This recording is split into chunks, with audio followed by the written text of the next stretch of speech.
I stood tiptoe upon a little hill. The air was cooling and so very still.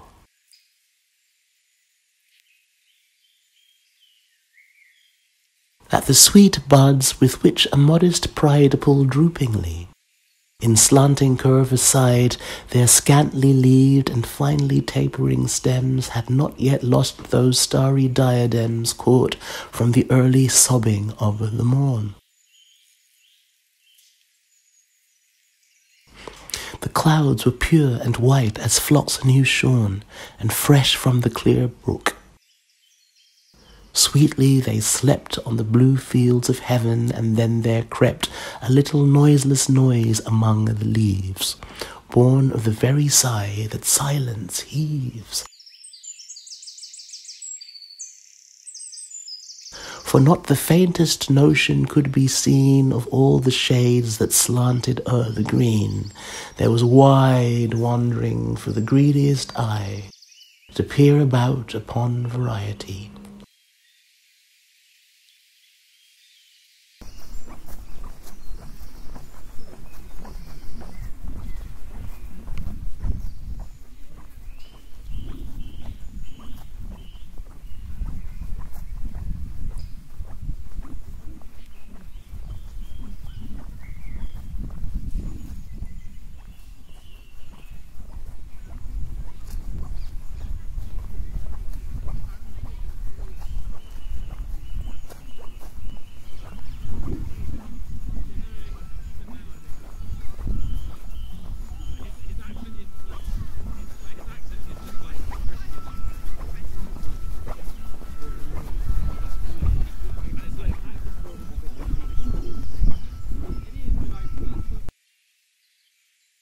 What we see of the world at any particular moment is only a fraction of the possible. Like the hill before us now, a small tail-end bump of the heath falling like the warm, patchy sunlight to the stream.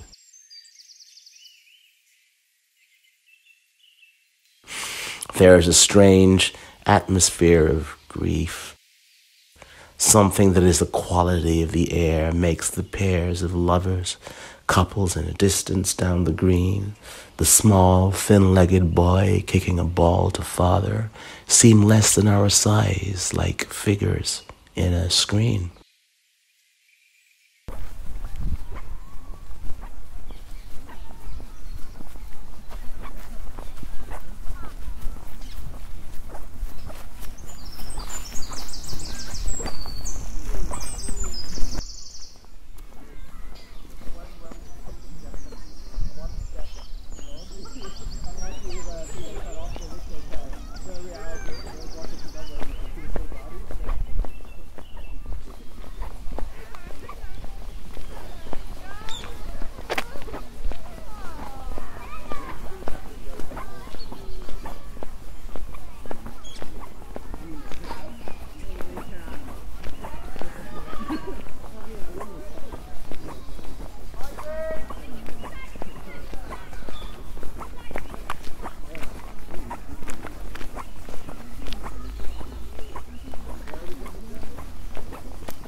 Constable thinned down his paints as if he believed they could move like clouds across his paper, all energy, motion, and change.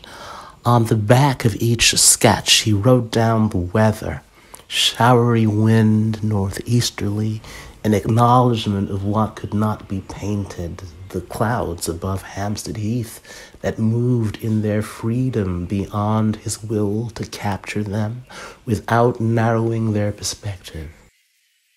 All day, clouds have been entering and leaving me as I ate, read a book, cut the grass. Even now, writing this, they are here, though the sky has become one cloud and it is raining.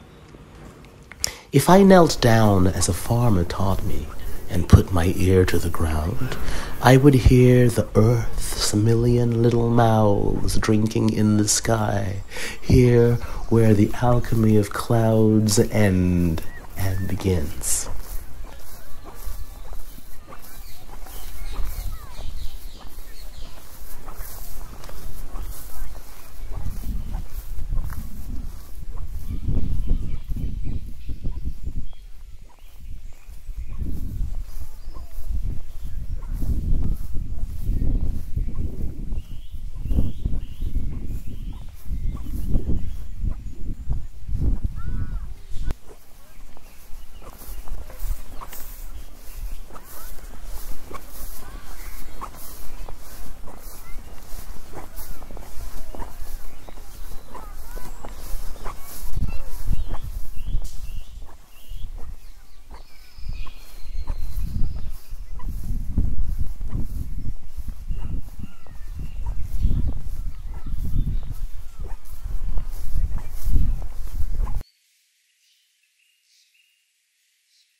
A steeple issuing from a leafy rise, with farmy fields in front and sloping green.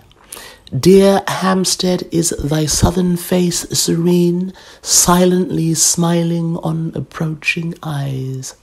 Within thine ever-shifting look surprise.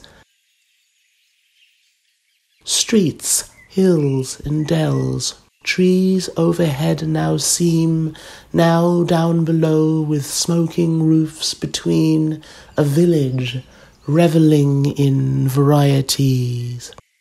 Then, northward, what a range with heath and pond, nature's own ground, woods that let mansions through, and cottaged vales with pillowy fields beyond, and clump of darkening pines, and prospects blue.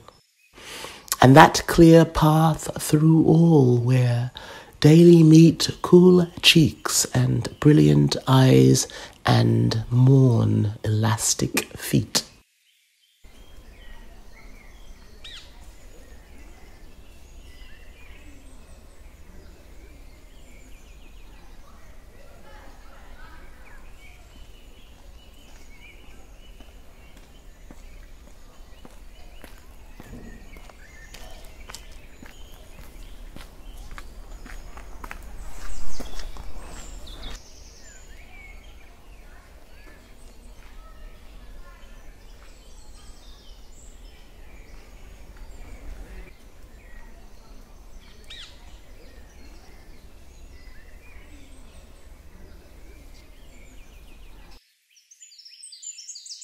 Hark, hearer, hear what I do.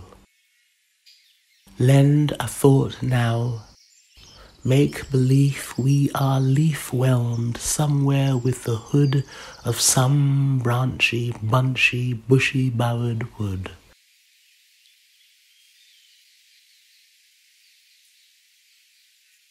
We are there when we hear a shout that the hanging honeysuck, the dog-eared hazels in the cover makes dither, makes hover, and the riot of a rout of, it must be, boys from the town bathing. It is summer's sovereign good.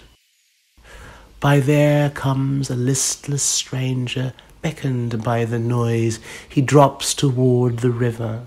Unseen sees the bevy of them, how the boys with dare and with down dolphinry and bell-bright bodies huddling out are earth world, air world, water world through hurled all by turn and turn about.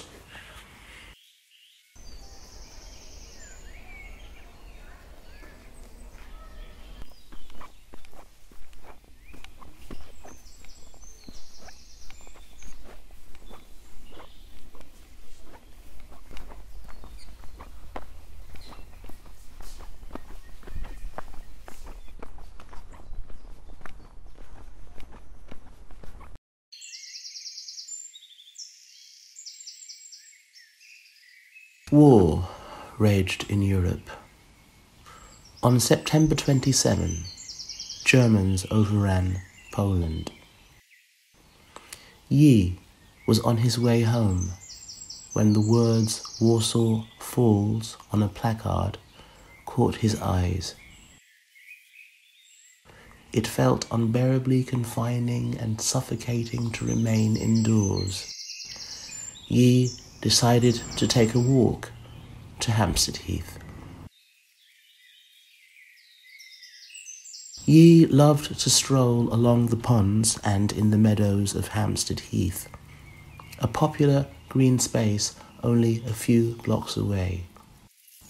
He had discovered that it was an efficient way to shake off sadness and clear his mind. On September 30th, he received 3 letters from China.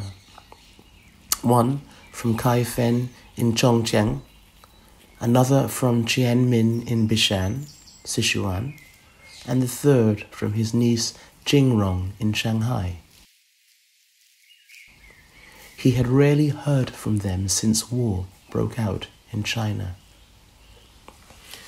Their letters, though exuberant with affection, brought more sorrow to his heart. His family was now scattered among several places, and remembering them inevitably invited sorrow.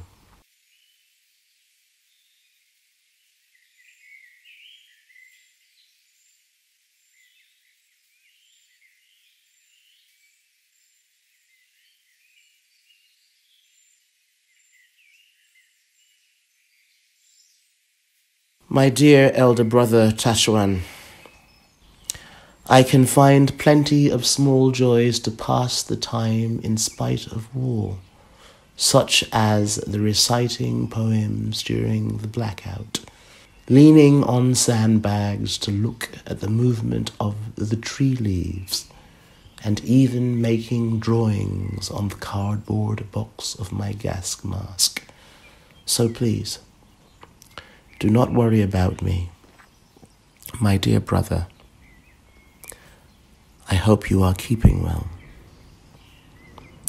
With greatest affection, your loving brother, Yi.